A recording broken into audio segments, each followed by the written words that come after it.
Well, good evening. I am Bill Cook, superintendent of this great school district, and so glad to have everyone with us this evening. We are appreciative of you coming out and spending some time with us this evening. First off, I'd like to thank the Transformation Center staff and Reverend Browning for opening up the Transformation Center for us this evening, so thank you. Also would like to thank, I don't see him, but Jermaine Miller, who is our tech support from Transformation here this evening. But when you're in someone else's house, you always need to say thank you. So I say thank you to the Transformation folks for letting us be here this evening. This evening, I want to make some introductions and make sure, because I think it's also important, and if it's okay, I'm going to probably step down here. I know that's not a safe thing, but they told me that I can run in here, but I appreciate being on and able to talk to folks here in this way. But I want to make some introductions to you this evening so we know who is in the house. First off, I'd like to introduce our Board of Trustees, so if they would stand at this time, please, and I'll call them by name once they stand.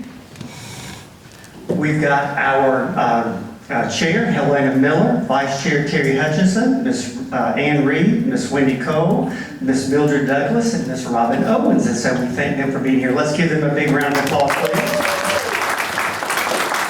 Mr. Falkenberry, who is our 7th member of the team, would be here this evening, but he is out of town, so certainly he is with us in spirit, and hopefully we'll get a chance to see him at our next meeting that we have as an open forum. I'd also like to introduce cabinet members over here to my left, and I'll ask them to stand so I don't miss any of them. Cabinet members, Ms. Dr.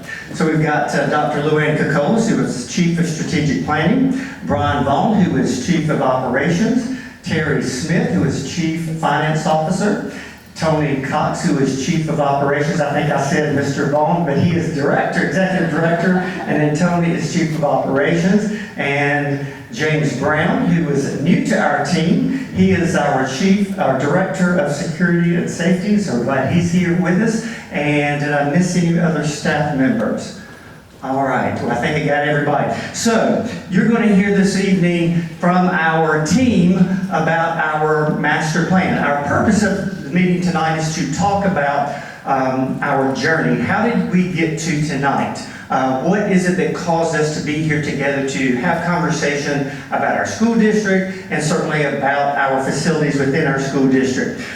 We also want to talk about, I know some of my staff are having a fit that I just did that, I apologize. We're going to present the plan this evening and share some of the details. When we have made these presentations in the past, and we have made, I think tonight will be about the 74th presentation that we have made since September. And so when we make these presentations, they're about an hour long. And certainly we will stay around as a staff for as long as we need to have conversation, to answer questions that we need to, and to be available. But again, they're about an hour.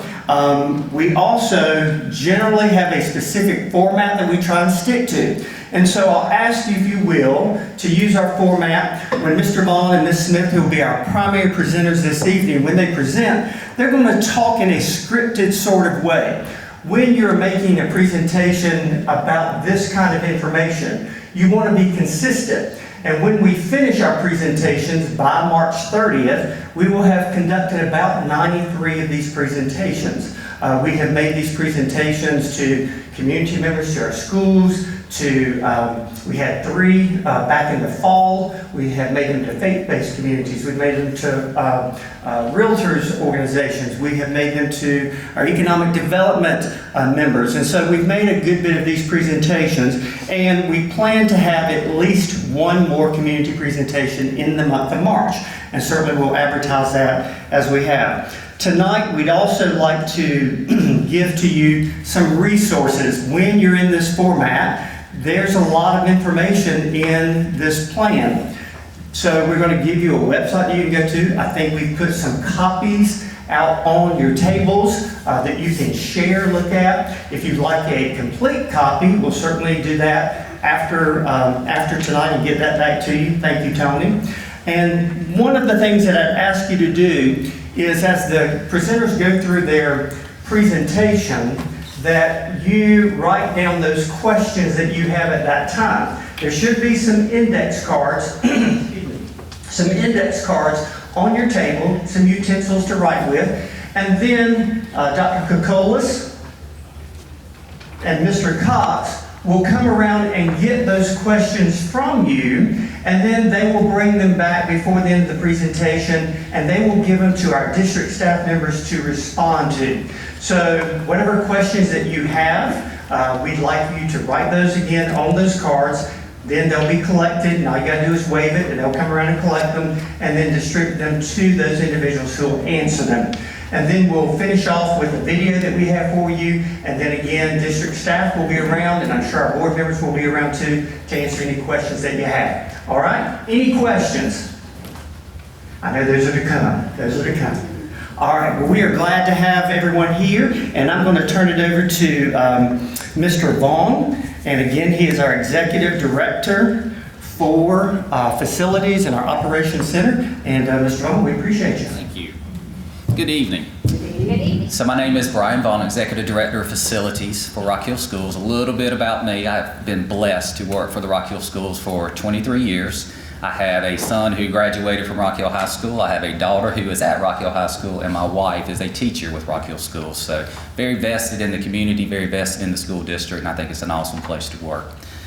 One plan was developed by our community stakeholder-based team, the Pathfinders. They are commissioned as a permanent team serving the district, laying the foundation for a stable, ongoing master planning system. They include community leaders, teachers, parents, principals, and key school district administrators. Only 1/3 of this team is district-level staff.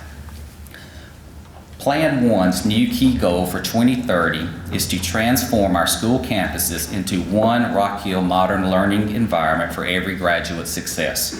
Our new goal expands beyond the classroom and individual campuses to our entire district, our city, and seeks to unify or network our Rock Hill schools together toward our most critical desired outcome, which is each and every student attaining the world-class knowledge, skills, and the life and career characteristics of a true South Carolina graduate and becoming a successful citizen.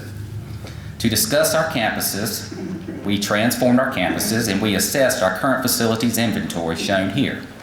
So Rock Hill Schools has 3.5 million square feet. During our year-long planning process, several independent consultants professionally assessed the condition of every component of all buildings, the function and fixtures of our specialized spaces in all schools, which include media centers, art rooms, music rooms, PE rooms, along with those, the age of our buildings, and the utilization or forecast enrollment divided by the capacity of each school. We have never done a more detailed analysis of our buildings and infrastructure before. Detailed data is available in the online Plan 1. 3 key strategies plan our guide. The first strategy continues our transformation to flexible learning spaces, which is equipping core classes with makerspace technology and furnishings and conversion of conventional computer labs to virtual reality and augmented reality labs. Interconnecting space is about improving to our building systems, digitally connecting hundreds of individual areas in a school building to function as one, enable common areas to flex to support related and performing arts, athletics, and other extracurricular activities, create links from buildings to its grounds through outdoor learning areas, signage, lighting, and other features. Secure and sustainable infrastructure matches safety to stewardship, which is preparing and maintaining our schools through investment. Emergency communication equipment, expanded camera and alarm systems, and our utility infrastructure will only keep us more resilient and safe, but also reduce our bills. One plan is a list of capital improvement and renewal projects based on these strategies, which will meet the goal of the one plan. By priority, they include investment areas of safety, security, and saving investments, the modern learner's environment, and building life-ready students. With final draft in hand, our team completed over 40 community and school stakeholder presentations with almost 1,600 citizens providing feedback on our plan. During these presentations, we asked for feedback on 4 questions. Our first question was to ask 4 questions. So what questions do you have about the Master One plan? And here are the top trending and most popular discussions. We will not go through all of these, but we will highlight some. Will we be able to review and online the one plan to the public. Will it be available online? Absolutely. Will teacher salary be affected? Absolutely not. Will it increase student achievement? Our goal is to increase our student achievement for our 17,509 students. Absolutely. Will teachers be able to provide input? Absolutely. Not only do we want teacher input, but we also want student input. Are rising costs considered in estimates? Inflation has been calculated into the estimates. And another one, where will students be located during renovation or replacements? So we will answer that in a little while when we talk about some of our expansion possibilities, but we have some swing space in the district which will allow our students to go to other schools while we make the renovations. Many of your questions focused on the link between our school buildings and student achievement. Our one plan is most definitely and deliberately connected to our strategic plan, our board's goal, our superintendent's focus areas, and our one team, one mission, one Rock Hill. Second question, do you support the project areas in the one plan? A decided majority, over 75% of our staff and our citizens indicated an understanding of and support for the key strategies and project investment areas of the one plan. Good evening. The third question that we asked is, do you have any questions or concerns about the proposed cost of the one plan? A relatively small percentage, around 22% of our citizens, indicated that they had a concern or a question about the cost during the presentations that we conducted this past fall. In June 2019, we had a professionally administered telephone poll conducted by Cranford Research that surveyed our general population that lived within the Rock Hill Schools zoned area. 426 individuals completed the survey, which was conducted over a 3-day period. The results of that survey also showed a relatively small percentage, 19%, were opposed of the cost. The fourth question, to achieve the goal of the model learner's environment, would you recommend to the district to replace or renovate, acknowledging that cost may vary? Our audience also indicated a broad acceptance of an analytical case-by-case approach to the question of replacement of antiquated school buildings versus strictly renovating our facilities in order to achieve a true modern learner's environment for our student success. All of this feedback, including specific teacher and student feedback on the features and changes needed in their own schools, was analyzed, and we incorporated it into a changed, improved plan, which is specific to the list of the projects. Based on community feedback we received, we made changes to our projects. Safety, security, and saving investment projects will be planned to emphasize new and emerging standards for our school buildings with an eye towards Focus 1, which is a safe and secure learning environment. The modern learner's environment. These projects will be developed under an accountable protocol to determine whether to modernize or to replace our buildings on a case-by-case basis. This overall investment area will be built out to provide new programming capabilities and demand from our stakeholders and our community, including pre-K early childhood, school of choice options, and an expanded career and technical education program. As stewards of our taxpayers' dollars, we will also look to support our district with the most efficient and effective use of our facilities, which house our support programs and departments, like T3, ParentSmart, Safety, and Food Service. One of the questions that we have had is, could we better define what a modern learner's environment would look like? So really, we're looking at whether or not we renovate, modernize, or replace existing facilities and equipment. We do touch on some of the bullets under that about the expand pre-kindergarten programming, the choice programming, and the career technology programming, but we will touch on those in just a couple minutes. To the best extent possible, our projects have been estimated in detail, phased in general, and adjusted overall for the effect of inflation, market conditions, and other factors. Just as a reminder, the exact list of projects and their individual scopes will continuously evolve due to the needs of Rock Hill Schools. Going down the list of our key project summary, all sites will receive safety, security, and saving investments, which is also our superintendent's priority 1. Modernization, addition, and replace buildings, DNF, Sunset Park.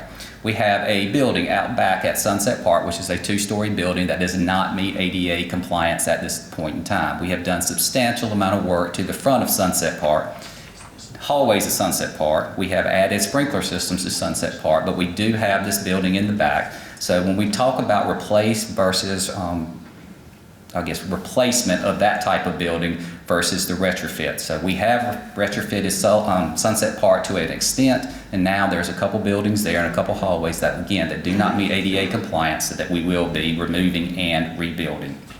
Replace an elementary school, York Road, 1971 building. It is 59,000 square feet. We are looking to construct a building that will hold 900 students versus 644 now, for a total of 106,000 square feet. What will that allow us to do? We talk about expansion to our school of choice. That would become a school of choice for our arts program. We can build on that site without disturbing the building. We have a large footprint, so we would be building on the back part of the building or the back part of the property, and then after the building is built, we would move the kids from York Road to the new building and then make the parking area. Renovate and addition to ATC. ATC is a 1973 building, so when you ride by for the last 40 years, I grew up in Rock Hill, so for the last 40 years I've been riding by ATC and it looks identical.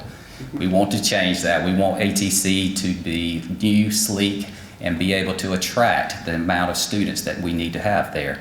We have an expanded opportunity to have more students there at ATC, and we think that is a need. Obviously, something that thinking about York Tech, some of the things that they've been able to do to modernize the buildings at York Tech, something along those lines out front at ATC. Construct a new elementary school at the Northwest. It is our understanding that in the city limits that we expect 400 to 500 of additional homes built at Riverwalk, and in the county an additional 200 plus homes being built. With the Panthers coming to town and with the Fort Mill spillover, we feel that we need to construct a new elementary school in the Northwest. Replace middle school, Sullivan, 1957 building, used to be the Rock Hill High School. We even had discussions this morning in leadership talking about the challenges that they have being able to have the modern learners work at Sullivan. So we would reconstruct a 1957 building. We would not necessarily put it on those grounds. We're not 100% where it would be built. So at that point in time, we would make the decision of the swing spaces for the students. Northside, we just built an absolutely beautiful School of the Arts out back at Northside, but it is up against two 1950 buildings. So we need to make some changes there and be able to expand our arts program at Northside. Rock Hill High, Northwestern, and Rolliston Road, all 1970s building, 50 years old. It's time to spend some money there to revitalize those buildings. Renovations or replacements, Rock Hill High School and Northwestern auditoriums in different district stadiums. There is property both at Northwestern and Rock Hill High that we have expansion opportunities. Athletic systems renewal and replacement, and then the all other projects, which is a $42.6 million for the remaining projects for the 2020 to 2025.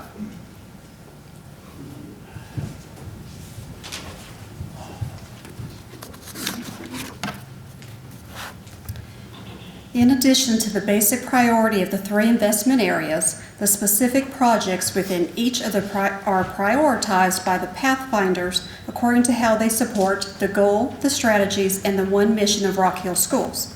There are 32 project areas in the first 5 years of the one plan, which will benefit all of our main school campuses, as well as our education and special centers and critical support sites. What will our community see as the one plan is implemented? Across the first 5-year period of the one plan, you will see significant safety and security investments at every campus. Extensive renovation, modernization, or replacement of buildings at 17 of our campuses, including market-impacting enhancements to our school's curb appeal. This also includes campuses receiving new furnishings and equipment. Finally, you will see substantial upgrades or replacements of performing and related art spaces, athletic facilities, and playgrounds at 28 sites. The estimated cost of the 32 project areas are shown here within their respective investment area. These costs are broken down by the cost of construction and goods, and by construction management and contingency. The district has not made any decision on whether we will manage the program in-house or if we will have a construction management firm manage the program. Contingency is used to cover any unexpected cost. Of the $294.8 million, approximately $32.3 million will be invested in safety, security, and cost savings projects. Approximately $227.3 million will be invested in renovation, modernization, or replacement of existing facilities and equipment. And $35.2 million will be invested in arts, athletics, and wellness.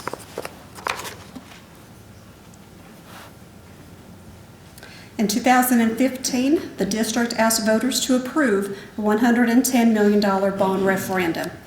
The district's commitment to taxpayers was that there would not be an increase in our debt service millage, meaning that there would not be a financial impact to our taxpayers. Our debt service millage would remain at 52 mills. The 2015 referendum was successful. The district issued the bonds, and we kept our commitment to you, the taxpayer, by keeping our debt service millage at 52 mills. For 11 years, the district has met its capital needs by maintaining our commitment of 52 mills. Over the past year, the district has conducted a detailed analysis of our buildings and infrastructure. 32 project areas have been identified in the first 5 years of the one plan that total $294.8 million. The district is seeking approval from you, the taxpayer, for a $294.8 million bond referendum to fund the first 5 years of the one plan. This will require an increase in debt service millage of 26.5 mills. So how will this millage increase impact taxpayers? The amount needed to fund our plan would impact a Rock Hill homeowner's primary residence by $8.83 per month for every $100,000 in real property tax value. The actual amount you would see is based on 4% of the assessed value of your primary residence and 6% of your registered vehicle's value. A Rock Hill business owner assessed at 6% would see an increase of $13.25 per month for each $100,000 in assessed value. It is our commitment to you, the taxpayer, that our total millage for existing debt, annual maintenance bonds, and the current referendum debt will not exceed 78.5 mills. The total millage of 78.5 mills is meant to be conservative, not aggressive. It is the largest potential impact to the taxpayer. You may have seen a chart circulating through the community showing that debt service millage will fluctuate annually and will increase by as much as 58.4 mills if the referendum is approved. However, that chart contained incomplete information. That chart included the current bond referendum only. It did not include the district's entire debt program. In our commitment to be transparent with our citizens, the information we provide to our stakeholders encompasses our entire debt program. It is a program, and as such, we cannot view the current referendum bonds as a standalone issuance. The graph shown here on this slide illustrates the district's debt program, including the current bond referendum. It is our commitment to you that debt service millage will not exceed 78.5 mills. During the term of the referendum bonds, the district will be retiring existing bonds. The repayment of the referendum bonds will be structured such that the total millage to pay for existing debt and the referendum debt will not exceed 78.5 mills in any 1 year, which represents a 26.5 mil increase over the current debt millage of 52 mills. This slide shows the district's millage cash flow report. This report shows our debt program, including the current bond referendum. It also includes the most recent audited financial results. The per mill valuation amounts for year 2019 and prior reflect the actual collectible value per mill per our audited financial statements. The district uses a conservative growth percentage of 1% annually to calculate future per meal values. Historically, the district has shown a positive growth that exceeds 1%. In addition to property tax revenue, the district also receives state revenue of approximately $1.5 million annually. To calculate the annual millage levied, the state revenue and projected interest earnings are subtracted from the annual debt service payments. This number is then divided by the budgeted per meal valuation, and that provides us the annual millage that is levied. The maximum total millage levy of 78.5 mills is based on the largest potential impact of millage when the debt is issued. The assumptions we use are based on conservative numbers. Now I will turn it over to Dr. Cook.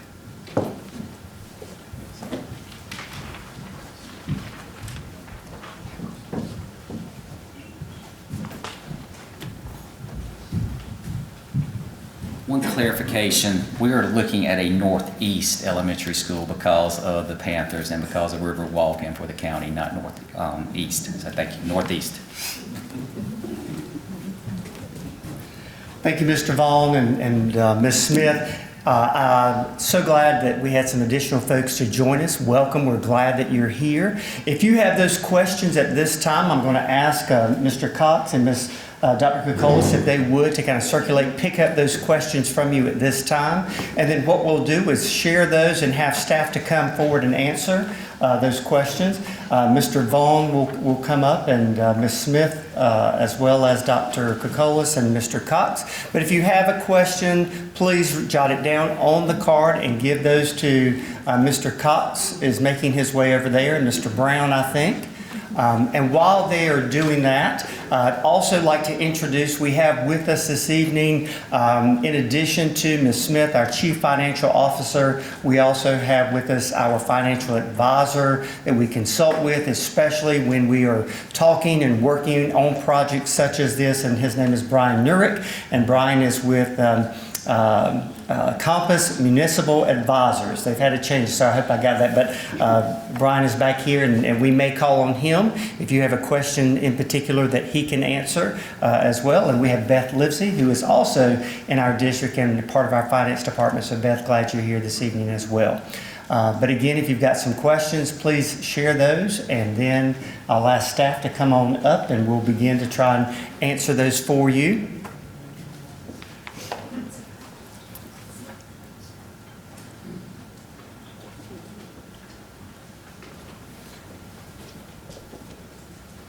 Now, one thing that I will go ahead and openly admit, because again, we have had a numerous number of these presentations that we've done. If there's a question that we can't answer tonight, what we would hope you would allow us to do is to go and do whatever research is needed, and then certainly post that on our website. We're going to share with you before we leave this evening our website. You again have some information on your table that if you want to reach out, again, we'll be glad to stay after to try and get some information. We'll post that information on the website because our intent is to be very transparent.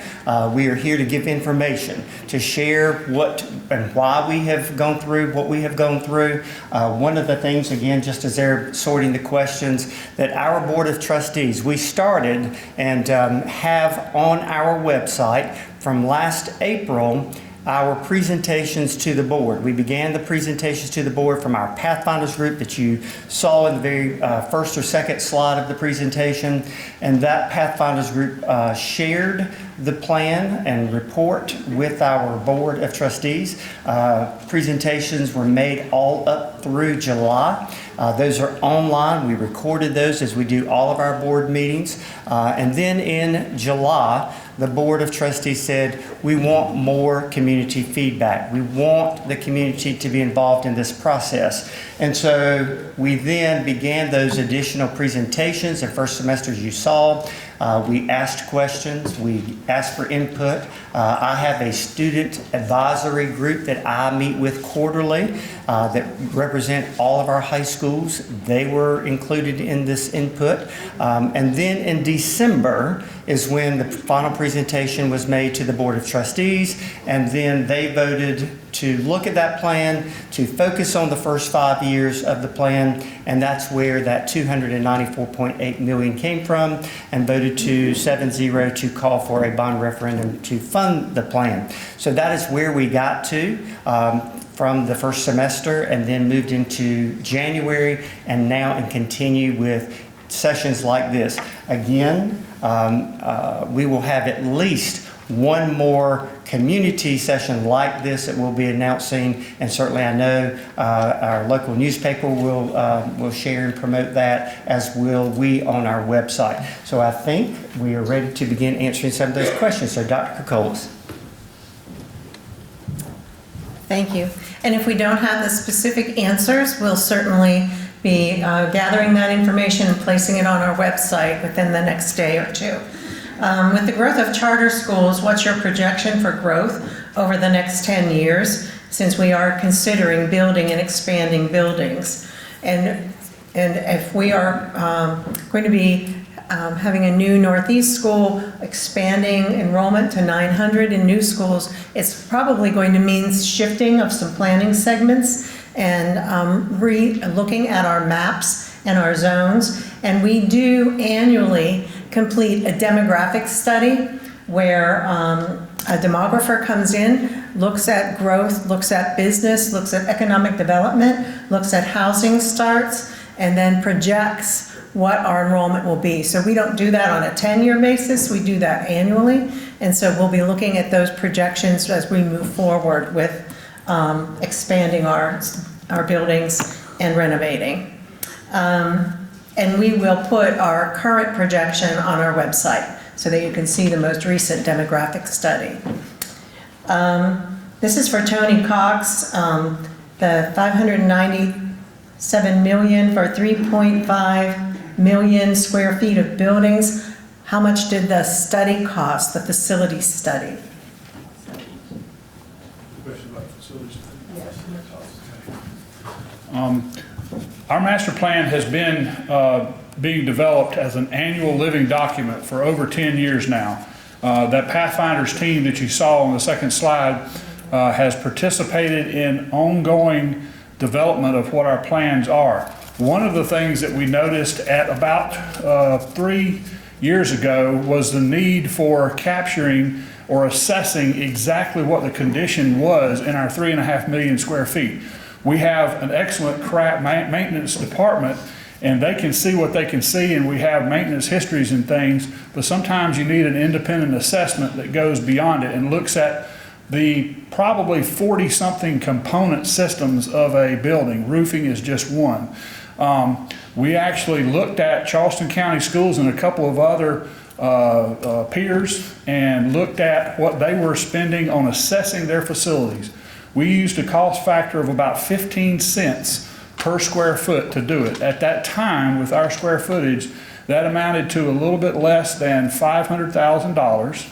That was an investment on that amount. That came from the previous building program, not from this one, that we committed those funds. Those funds also allowed us to do a functional analysis of our spaces. So when you saw those charts with the red, yellow, and green up there, a lot of those came, a lot of that data, and it literally, folks, was feet worth of data and details that allowed us to be as specific as we are with our cost estimates, came from that. A company called CBRE Heery International conducted that study for us. That was one of about 6 studies that were conducted by independent engineer firms for a lot of things, ranging from our ADA compliance issues all the way down to our stormwater ponds. So that's the summary of those studies and the cost that went into building this plan. It is very much an average assessment cost that communities are spending, about 15 cents a square foot. This question, what proof do you have that past bond issues have resulted in improved student achievement? And from my understanding, past bond issues have been expanding cafeterias, expanding facilities, not necessarily addressing the learning environment as this bond issue would do. But I must say that over the last 10 years, we have increased technology. We've been recognized nationally as an integrated technology school system, and we have technology in the hands of our students to differentiate the instruction, to improve student learning opportunities. And as was just announced at the board meeting the other evening, we have had the last 2 years 3 national merit finalists, and we also have had appointments to the Naval Academy and to the Air Force Academy. So I think those appointments and those national merit finalists demonstrate the improved achievement over time. And we certainly can get more data about student achievement over the past 5 years since the last bond issuance. Where do South Carolina public schools rank in the United States? That's some information that we can certainly put on our website, but we have to think of South Carolina as 82 or 83 school systems that differ based on culture, environment, and the communities where they reside. And so we've got a great disparity when you look at Greenville, you look at Fort Mill, and you look at our poverty corridors. We're really not matching apples to apples. So it depends on the school system, the environment, and the culture, and the tradition that exists in a specific school system. And where does Rock Hill rank among South Carolina schools? Depends on what you're ranking. Are you ranking per pupil cost? Are you ranking student achievement? Are you ranking facilities? Are you ranking athletics? So it just depends. If you look at all of those school systems, we're probably about 22nd in South Carolina, but we certainly will post accurate information on our website with regard to national ranking and our ranking. First question, how would the construction management be handled? That decision has not been made. It could possibly be a construction management firm, or we could possibly handle it in-house. Why are there no students currently attending Sylvia Circle? We do have a program at Sylvia Circle, a T3 program, and we are also currently leasing out part of that building to our Head Start program, or to the Head Start program.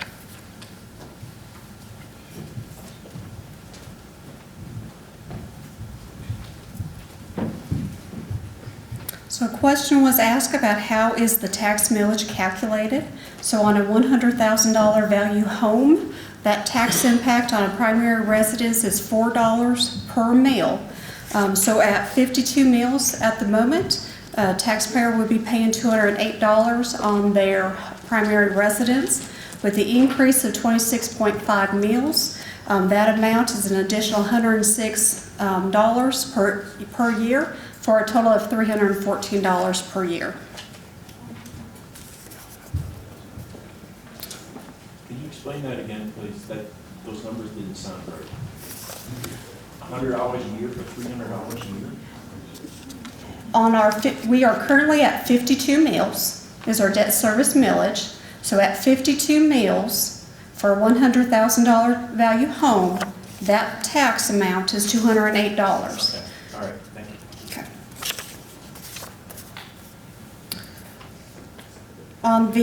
We had 2 slides up here, and you have a handout of the PowerPoint slides. The debt service forecast, there's 2 slides. That is very small. If you would like, if you will give me your name, your address, we will give you that. We'll make you copies of that. It will also be on our website for those that want to look at our website.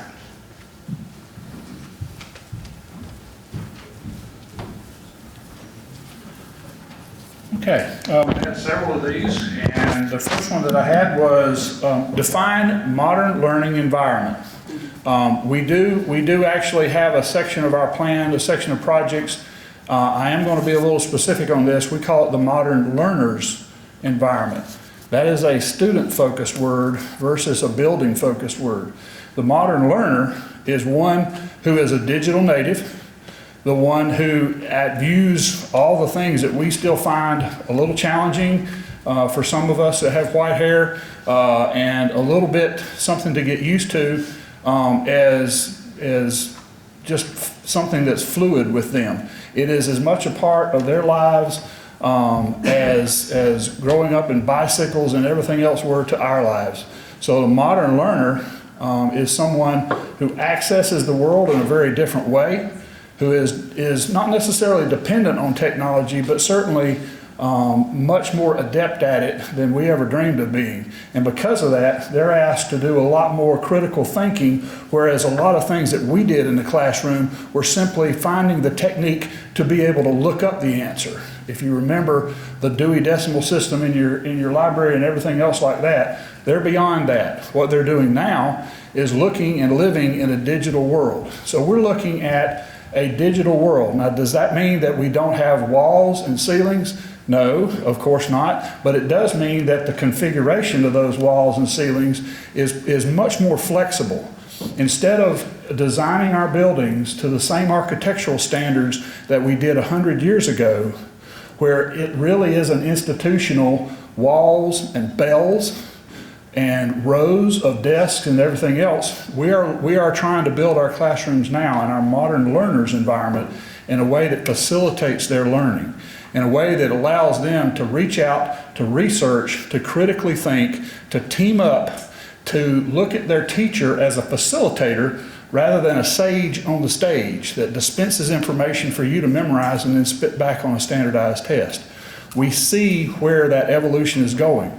We see that instead of doing this kind of rote memorization, you're going to wind up doing virtual field trips with reality headsets and things that allow you to explore things in real three-dimensional space, like the inside of a star or a beating heart or something like that. So we're looking at that modern learner's environment as being a set of technology and of buildings and of even the types and the orientation of buildings and windows and light and daylight and everything else that allows us to be able to meet their needs and to prepare them for global citizenship. We do have in our master plan that's online, where we indicated before, we have a discussion of that in what's called Part 5, where we look at our strategies, and Part 6, where we look at defining that modern learner's environment and what that means for us. And more about that if you have follow-on questions. How much of this cost will be just to change the way the buildings look? We did mention curb appeal, and that sounds funny for a school district. Well, one of the things that we looked at, the quick answer to this question is a very small percentage actually. It's not a bunch of stage building like in the movies and there's nothing behind it. We have spent a lot of money already and intend to spend the adequate amount more, the prescribed amount of the industry standard amount, to make sure that our roofs function, that our walls and our building envelopes have integrity, that our floors support, that our access is granted to everyone in our schools, and that when you turn on a sink faucet or flush a toilet, it works. You know, our community expects that, and that's where a lot of our HERE-based condition assessment dollars are being spent. A lot of that is being turned into that. But we do recognize now that we live in a district that competes with a lot of in-migration and influx back to the Charlotte area that not only brought us prosperity a time and time before in the past 40 years, but is capable of helping us this time. Those people returning from all over that left when the recession hit have 12 choices, not counting the charter schools, of where to send their children, including Charlotte-Mecklenburg and our neighbor to the north. We are in a competitive environment, ladies and gentlemen, and so a little bit of that is making it to where we have a little bit of upstaging, just like you would when you're selling your own home or looking to buy one of your own. So a little bit is for marketing, but the vast majority of it is to make sure we have reliable facilities. Why only 5 years instead of a longer term? We do have a 10-year master plan. Our master plan is done on a 10-year planning horizon, consistent with a lot of other districts, universities, and other organizations. We look out 10 years. We plan for 2030. At the time we were looking at how best to implement this plan, the board had a series of timeframes from which to choose.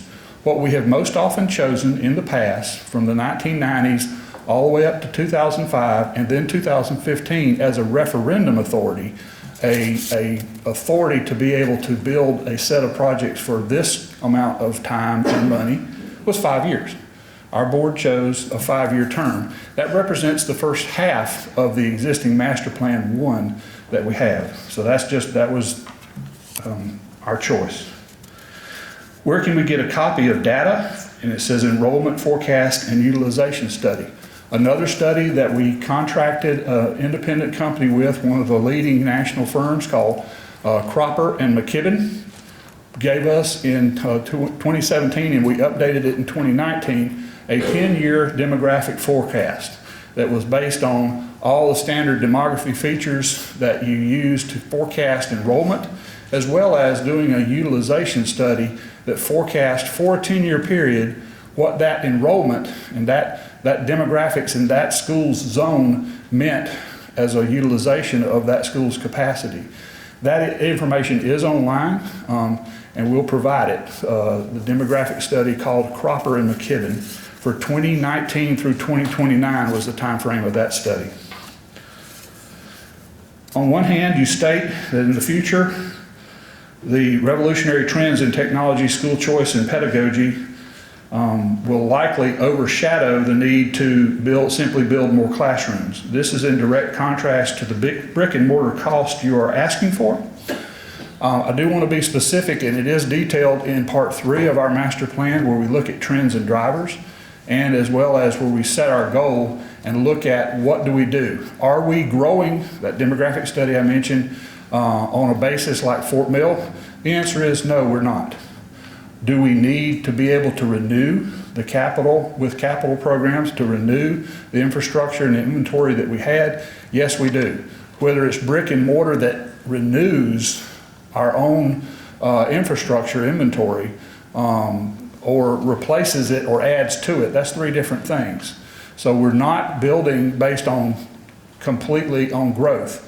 Do we ignore the potential for growth in our master plan? No, we don't. I think you heard about the Northeast Elementary School, which among other things, such as replacing some of those classrooms that are 60, 70 years old in our inventory, will allow for some expansion. You heard about at York Road Elementary School, where the replacement school would be about 35 to 40% larger.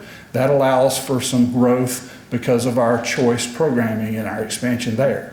Does that mean that attendance at other schools may change and go down? Yes. We have a very dynamic community. Among our 17 elementary schools, each year the enrollment does go up and down, which was actually another question, is where do we track our enrollment every year? Yes, we do. We actually track it for funding purposes. We have 45-day numbers. The 45th day of school is a particular number, as well as the 135th day of school. And when Dr. Cook actually tells you that 17,509 students attend our district, that number is as of this week. He actually changes his number every week, because we think and we know and we feel that each and every one of our students needs to be known, tracked, and appreciated. With a projected student increase of 297 students in the next 10 years, possibly from the demographics that we saw in the plan, and excess capacities in our current inventory, in our current elementary, middle, and middle school classes, why do we need to build two new elementary schools and a new middle school? And the answer is what I just said, and that is, in effect, what we're doing is replacing an older building with a newer building. We've done this before, folks. Northside Elementary, 1986. Replaced on the same site after the demolition was done, the 1929 Northside Elementary. Ebenezer Avenue, 1987, replaced the 1927 Ebenezer Avenue Elementary. That old school was where the parking lot of Ebenezer is now. New Castle Heights, Old Castle Heights. New Leslie, even though it was 1954, replaced Old Leslie 1926 in a different site. We have done this, and if you did some quick math, the difference in those years on each of those sites is about 60 years. And that's where we're at with our inventory, and a substantial portion of our inventory today. What do we mean by safety? I almost let you stand up here and answer this one. What do we mean by safety? More guards and officers, more technology? And the answer is, those are tools to a task. Our safety and security program is built first around being able to have every one of our staff be a security team member. The very first slide we show is a football huddle, and we all know about that. But the reason we think of our safety and security program as a football huddle is that no amount of infrastructure tools are going to replace the ability of our staff to function properly when there's a fire or a need to evacuate or, God forbid, an active shooter. What we do with our costs and our technology is upgrade our schools to make them as resilient and as safe as it can be. I was on WRHI the day after Sandy Hook, and I was asked, how can you guarantee the safety? It's the same question that the superintendent in Sandy Hook in Connecticut was asked. And the answer is, you make the schools safer every single day. You can never guarantee that nothing's going to happen. You can't guarantee that you won't have a traffic accident on the way home. But what we do strive to do is control access, to screen volunteers, to surveil students and grounds on a consistent basis, to practice lockdown drills, lockout drills, fire drills, reverse evacuation drills, shelter-in-place drills. This morning we even had FEMA, yes, the national organization, inspect 5 of our schools for what to do in the event that the Catawba nuclear plant has a release. We have a plan for that, and we drill for that, and that's the secret to everything. So safety is more than guards and officers in the school. But let's face it, that helps. And that was what our community asked for in 3 separate meetings last year in our community meetings for safety. And that's where we're at today. I have to say, one of the best growth areas we've had in our district is in the number of our safety personnel. And I don't think we'd trade that for anything. The next one is $20 to $26 million for what? What security, what cost savings? And again, in the master plan itself, it does have that one line item that you saw for $28 million, yes. But that is broken down into probably a couple of dozen projects. We intend to expand our camera systems in our elementaries first and our secondaries second. We intend to have our electronic locks on our doors in our classrooms. We would like to be able to make our building envelope, our interior and exterior walls and other treatments more resilient. Are we better than we were? Yes. Is everything as fortified as it could be with the technology of today? No, and that's what we're looking at. There are a lot of other procedures like that. Upgraded access control systems, upgraded access and surveillance systems, and emergency communication systems. We've come a long way just to be in the ability to use radios now to announce lockdowns instead of a phone tree. So we're looking at that. We're looking at communications between classroom and front office that become so critical.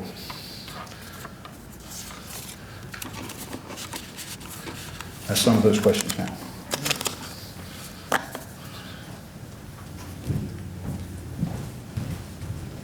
I want to thank these folks for coming forth, and certainly thank you for answering your questions. Couple of things as we are getting to some others. We know that this is a lot of information. We know that you will have additional questions. I would say, number one, or another resource that's going to be right down here on this table is a notebook with every project that is listed. So we'll put this down here for you to flip through if you want to come by and do it. Again, our website is one of our most important sources of information to you. We're going to be here and continuing to answer questions. But before we go and go a little further, I want to share a video with you. Mr. Vaughn, if you'll help me, please.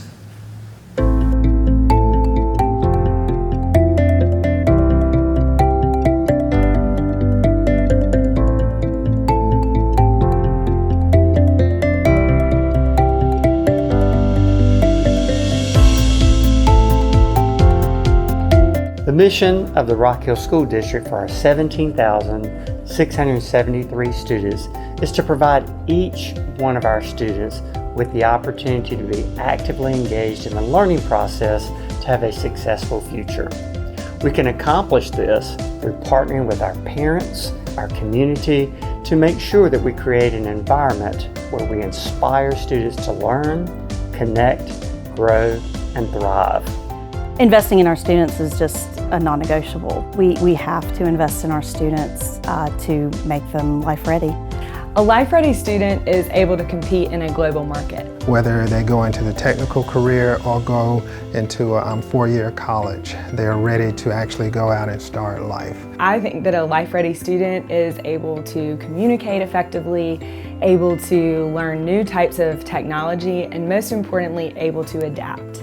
In every community, as the quality of the schools, so is the quality of the neighborhood, of the community. When these students walk into our rooms every day, for so many, we are their ticket to the future. Well, I think investing in education is important to our community because we can see what investing in our education over the last 25 years has done. Rock Hill's changed. Rock Hill is a good town, and I say that all the time, but we're a successful town. Where we've transitioned as a community from a textile town to where we are now is directly responsible to the gains we've seen in our education system here in Rock Hill. I think the opportunities are endless for our graduates. I think that Rock Hill Schools is really seeing and has held on to that shift that's happening in education to prepare our students. Investing in education in our community is critical. As jobs change and develop in our community, which is growing by leaps and bounds, we have to be able to have a workforce that is ready and prepared to enter these new jobs. So many people ask, why do we need a modern learning environment? I work hand in hand with workforce development with our city as a volunteer. I've been in different companies, I see the need, I hear businesses talk all the time. Our environments right now with our old facilities and our traditional furniture, we're not preparing our students the way we should. When you look at the current state of many of the schools in our district, many of them are 50 plus years old. An environment directly impacts how a student feels, learns, and interacts socially. I remember Sunset Park when I was a student and then as a classroom teacher about 13 years ago, and there have not been many changes to the building. Education, believe it or not, has changed since when I was in school and even since my two grown sons were in school.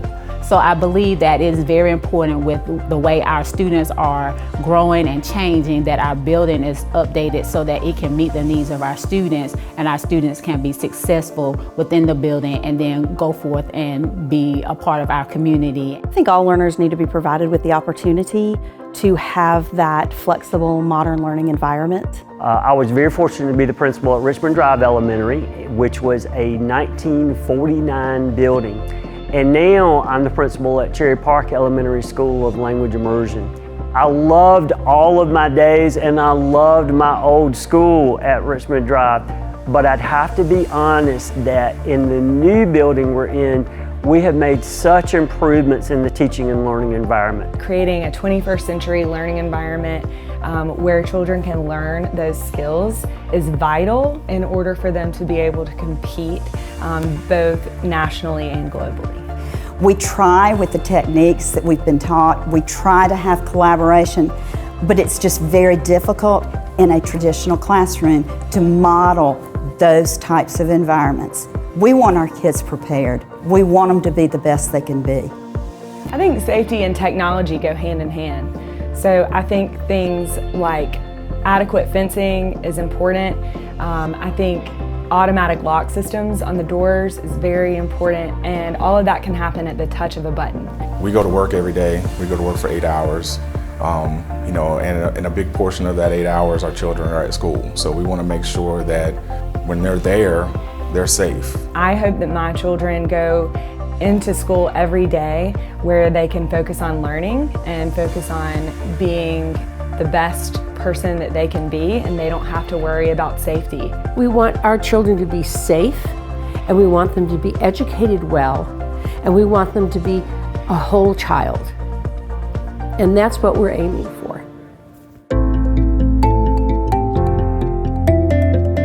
And as strong as our education system is now, we need it to be stronger. And the best way we can do that is working together that our teachers, our principals, and our administration have the tools they need to prepare our kids for the future that is to come.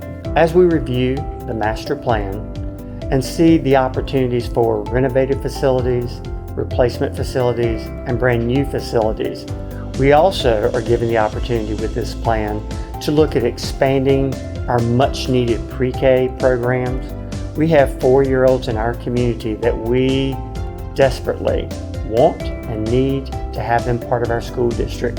It's really important for the community to support students because it's what helps students go into their future and allows them to do things that they wouldn't normally do in like elementary school or middle school or didn't have the opportunity to do. And it really allows for the community to grow as well. We want to make sure that they're getting exposed to everything from the classroom to the athletic field of competition and also the arts. All of those things make up for a whole student experience. We have some of the best athletes in the state of South Carolina, as well as singers and dancers. Rock Hill Schools has always done an excellent job in maintaining and having the top-notch facilities that we have. It is now time for us to build the next generation of facilities that are going to last for another 70 and 80 years, just like the current ones that we have. It's important that as a community we invest in our facilities so that our teachers and our administrators know that we want them to be the best that we know they already are.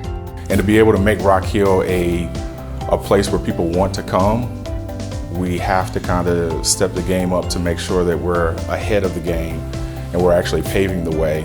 We are preparing them to tackle any job, whether it currently exists or whether it will be a new job by the time they graduate and doesn't even exist yet. You know, investing in students is what's going to change our community because, you know, there's people that are doing every different job opportunity all across, you know, all Rock Hill schools, South Point, Northwestern, Rock Hill High. Everyone's going to, you know, bring something different to the table, and that's all going to be fed back into the community. It's a community thing. It's something that, you know, being able to bring better education, it enhances the children, it enhances our community, it just enhances everything around us. We have to prepare our students for the jobs that are coming and the jobs that are already here. Think in terms of endless possibilities for their learning, endless opportunities that they might have in the future. That's our #1 job, is to make sure that they can be productive, and we're filling the pipeline with certified, qualified graduates. We want everybody to be a part of this mission to educate our children. Each community grows based on the strength of its education system. We can't just sit where we are. We have to think where we're going in the future. And fortunately, we have forward-thinking people in this community. And I just don't mean the politicians. I mean our community volunteers, our community members. I've been here 14 years and I want to stay here the rest of my life. I love Rock Hill. This is home. And I want my home to be the best it can possibly be for everybody, and especially for the children. An investment in our school district is an investment in our children, and an investment in our children is an investment of the future. For a brighter tomorrow, invest in our children.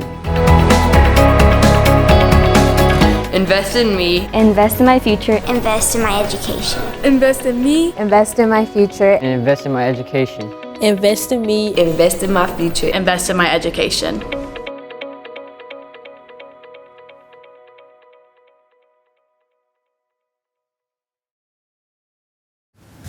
On March 31st, this community will decide what the fate of our plan, of our work, is. Not for us or for me as superintendent of the school district to tell you how to vote. It is a responsibility of mine to share with you, along with staff, to make sure that you have all the questions that you have answered and that we share with you anything that you need to help you make a decision. So I ask you to certainly review the website. We'll take every question that we have received tonight and put that on our website and continue that with our question and answer, because there's some great questions that we want to make sure that get answered. If we have materials on the table, please feel free to use those, to review those, and to look at that, the notebook that we'll share. But again, we thank you for being here with us this evening.